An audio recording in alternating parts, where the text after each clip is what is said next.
Well, welcome back to my beautiful office. In this video, I'm talking about one of the hardest to photograph in the entire animal kingdom, and that is my passion, the Agile Antechinus, a small carnivorous marsupial. It's not much bigger than a mouse.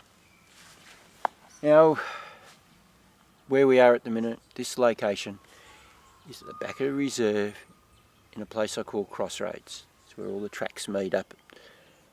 And this wattle tree here I call the Crossroads Hotel. Gets used a lot, different females swapping and changing over the years. It's been used a lot, so it's pretty much a hotel. Now what makes these guys so difficult, not just because they're fast and erratic moving and small, only a little bit bigger than the size of a mouse. There are so many factors and we'll go through all of them. Well, let's just start with the amount of times that they come out. You get 5 months. That's pretty much it. Factor in rain and maybe intense heat. It's just too hot to come out to do anything in the reserve. So in the mornings, we're looking at them coming back to their nest, possibly before 10 o'clock. After 10 is their sleep time. So you might get a glimpse of them in that time. In the afternoons, late afternoons, it's from 3 o'clock until it's too dark to keep going taking photographs. August is the breeding season for the Agile. Once mum's pregnant, usually takes about a month before the babies are born, and they'll hang on to a teat for the next 5 weeks. Now once the babies are born, mum starts building a nest. This is where you can start to get some photographs of her coming and going. And getting them to accept you, for me, because I'm so experienced now, 10 years, I'm in my 10th year now of photographing and filming them. So I'm pretty experienced and have a really good understanding of my subject. I know that I can get her to accept me within 4 days. That's pretty usual, and sometimes even quicker than that. Keep coming back to the spot. Set yourself up like I have here, setting the stage up so that you can get them coming consistently to a spot. You have control over the environment, you have a good background, and the branch that I'm going to get them on my stage looks nice as well. You know, cracks in the bark, anything that gives the image more interest is always a good thing, and that isn't reflective with light as well is also a good thing. So I drill a hole into that with the cordless drill so that I have a little honey pot so that I can draw them out. So that gives me a great environment for them to come out to get a nice shot. Once the babies are left in the nest, which is after that 5-week period, you'll get more consistent time with mum coming out. She'll come out of the nest, she'll have a little bit of honey, then off she'll go hunting for maybe 15 minutes or so for the first week. Then that changes, it goes to half an hour that she'll be missing for, and then as the weeks and months roll on, that increases dramatically. You'll get her coming down, having a bit of a feed, and then she'll go off for 3 hours or more. We get to December, this is the time when we're going to get consistent photographing of Agiles. And these are the juveniles, because that's when they start exploring their new environment outside of that tree. They come down, a little bit at a time, slowly explore the environment. Eventually they get to the ground after in their 2nd day, and they start exploring further and further out. In this time, I'm getting them used to me being here, not moving. Of course, they're very shy about their new environment. Usually that takes 4 to 5 days, maybe up to 6 days to really get them to accept you. And it's usually the females, the juvenile females, the hardest to get them to accept you. They're very nervous. Males, not a lot of care in the world with them guys. So what I do is to encourage them to come down onto my stage. Up near the entrance, I'll put a trail of honey. So on my finger, the sense of smell is extremely highly developed. Doesn't take much for them to pick up a bit of a scent. So I just put little dabs from the entrance all the way down the tree and along the branch up to the little honey pot that I've got. That encourages them to come and have a bit of a feed. So once I've got all that, I have a very short time to be able to photograph them, because by March their time's out during the day drops off very quickly. So we have this short period of from January right through until March that we have to get these shots. Factor in the weather conditions of coming out here, that's shortened again as well. Making the most of my opportunities before things come to an end. Alright, so let's move on to lighting. Good exposure is quite an important thing to talk about as well. 3 o'clock in the afternoon, I get beautiful sunlight coming through, if there's no clouds. So if it's a day without any clouds, I can get, for 15 minutes, I'll get a beautiful shaft of light coming through, lighting up the whole tree and my stage. After those 15 minutes, the sun starts to move around on its arc and go behind these trees here, these young gum trees that are very thinly covered with leaves, but the leaves affect my stage, so it's filtered light coming through. This is when we have to use a flash. Oh, don't start cringing, I can see you. Ooh, flash, never use a flash. In a forest environment, it's essential to get beautifully well lit images, sellable images. You need a flash to even the light out. So a lot of times, 9 times out of 10, when they decide to come out of their nest, that beautiful light would have moved. So I'm getting dappled light. So my subject might have its face in the shadow and its back is well lit with beautiful sunlight. Using a flash, I can even all that out and get a good result. Because remember, we're talking about time. Time is so valuable at getting these shots. It's ticking away on us. So using a flash, pretty essential. My subject is peeking out from behind the tree. Me talking is probably not going to help. It's in the morning, so they're coming back to the nest. Anyway, I'll keep talking. As time ticks away, the light drops off the base of the tree and heads up to the top of the tree, to the entrance, where, if I'm lucky enough, that maybe a bunch of them comes out like I got the other day, and I get that beautiful angle, that nice light coming on them where it's not too much shadows around the sides of their faces as they move or whatever. You can see her popping her head around. She's coming around for a feed. I might stop and take a photograph. I'll be back in a minute. Well, now that all the distractions have gone, with all these animals coming around, we can get back to talking about exposure. I already covered about having beautiful sunlight coming through and utilising a flash when we're getting those shadows coming onto our subject as well. So how do we set the camera up to cope with those sort of conditions? Being able to go from one different type of exposure with full sunlight, then having to use a flash, without mucking around with the camera too much because of valuable time lost. Well, this is 7D Mark II, and we'll talk about how I set it up.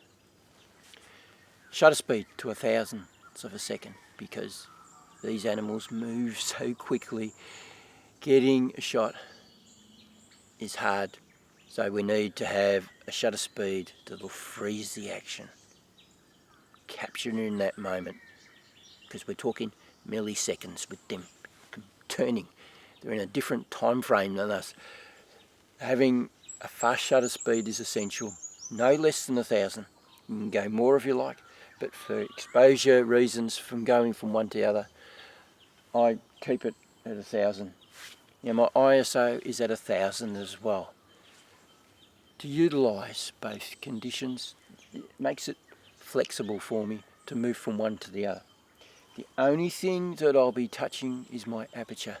So when there's full harsh sunlight coming through, I'm just upping my aperture a bit, couple of clicks, couple of stops, so that I get beautiful exposure. Now when I'm using the flash, I'm opening that back up fully. This is the 600 EX second generation, so it's a pretty powerful flash. I have that set down to 1/4 of its power because I'm 3 meters away from my subject, and that is just a beautiful power to light up my scene perfectly without overdoing it. You have to be careful with the Agile, it's fur right on the tips. If there's too much light on them, you get a bit of aliasing type effect, and it's the same that harsh sun as well. So that gives me flexibility to move from one to the other. I have my flash set up on high speed curtain sync to cope with that fast shutter speed. I have it set down to a minimum to give me that good light without having a problem with their hair. And I'm moving my aperture up and down as we go through these different lighting conditions. Very easy to get around. I've also got my shutter on silent mode so that I'm not disturbing my subject too much. It is still loud. Some of them still get nervous about it when you take a shot, but most, after a while, don't even take any notice of it. I'd say we set the camera up. We're nicely set to take action shots or just general shots of the Agile going about its business. A good tripod that has a quick release is pretty essential for me. I have it set up so that I'm not holding that camera up all the time, but I'm making movements too that might scare them off a bit, because they might be coming back to the nest. They're not particularly really want the honey, but they go and have a lick. Because they're in that sort of mode, if I make movements lifting the camera up, it might put them off and they go in the nest. That has happened every now and then. Right, so it's in a fixed position. All I have to do is just put my head down. I'm nice and relaxed, take shots. Hand and eye coordination can come in, because that's the thing that's going to stuff you up more than anything. Me. Not having a good eye and hand coordination is going to, you're going to lose a lot of good opportunities to get shots. So having it on a tripod, I can be much more relaxed, wait for that perfect moment and take a shot. Because I want to be on a similar level to my subject, the camera's down low. That gives me better perspective of my subject. Makes it, if you're up above it, then you're compressing your animal. If you're too far down below, you're stretching the animal. So being on a similar level to it gives it a better shot. You can see its real height. So that's why I have it set like that. But quick release for when they climb up the tree, I can go into a portrait mode to get all of that split in, with maybe 3 of them coming out at the same time. Would be spectacular, like I got a couple of days ago. It was awesome. I can just quickly do that. Get up there and start taking shots. Then they come back down here. I'm quickly able to, excuse me, get it set up. That's a good setup for photographing these fast moving, erratic behaving animals. Right, so that brings us to what sort of images am I looking for with this marsupial. So we're going to take a look at a few images now, and 99% of the time this is what I'll get. Lifeless, boring images. That's mainly what they give you. They're in the section that I call delete, delete, delete. And I've only kept these ones so that I could show you a bit of a demonstration. Yeah, they stay low to the branch. They're not really showing you any action or telling a story or anything. So they're just boring images to me. What elevates it to the next level, and these are what I call good images and ones I keep. They're not something that I'll probably print, maybe, who knows. So what elevates them is that they've lifted their body off the ground. They're alert to something going on around them, so they're checking it out. So their head position, everything has changed. There's a little bit of action and a slight touch of drama about the image. So they're images that you could possibly sell. They're decent images. So how can we elevate that though into the next level? These images here, I don't have many of these. It doesn't come very often, and this is where the hand and eye coordination is essential. For those perfect moments, a different head position, there's more urgency about what's going on around them. Their angle of the head position, the angle of the body, all just create these extra levels. So it's head position, body position, the way they've lifted their body off the ground, creates mood, drama, action, intensity, and above all, it's telling a big story about the animal. They're the ones that I print. And also an action shot. Action shots are another story altogether. They are extremely rare to get.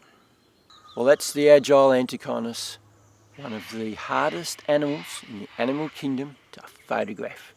Come out for a minute or so, a couple of days in a row, give you a bit of action, and then the following day, give you nothing. Leave you hanging here for 3 hours or so while they sleep in.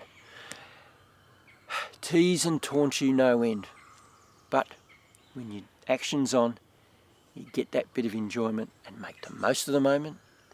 And yes, enjoy it while it happens. If you'd like to learn more about the Agile, I have written 2 books, 2 softcover books, one on the life of the male and one on the life of a female. I've made it as interesting as a read as possible, but I've given you a lot of facts. Facts you will not find anywhere, even on the internet. I challenge you to go and have a browse. All you'll get is a brief description. But in my books I go through every aspect of their life. How they interact with each other and other animals. Interesting characters that I've put at the back of the book that educated me on different aspects of their lives. Talk in detail about how females bring up their young. So if you'd like to have a look, I'll leave links to where you can get the books down below this video in the description section. They're also available as ebooks if you want to save a bit of money. So go and have a browse online. With the soft cover book, you can have a look at a couple of pages so you can get the feel of it and whether you'd like it or not. I guarantee you will. You'll love them. You won't be disappointed. I guarantee you. Well, that's all I've got for you today. If you'd like to subscribe, click on the subscribe button down below and you'll get notification whenever I do anything else. And if you'd like to go and have a look at my channel, have a look what I've been doing over the years. There's over 80 videos to choose from me talking about camera reviews, camera accessories, bird tips on birds in flight, flash photography, the list goes on and on. Go and have a browse. There must be something there of interest to you. Just remember, if you don't do, you don't get. So get out there and start photographing and filming wildlife, which is exactly what I'm going to do right now. To subscribe to my channel, you can click on the description. It's not description, it's description. Subscription. Fuck.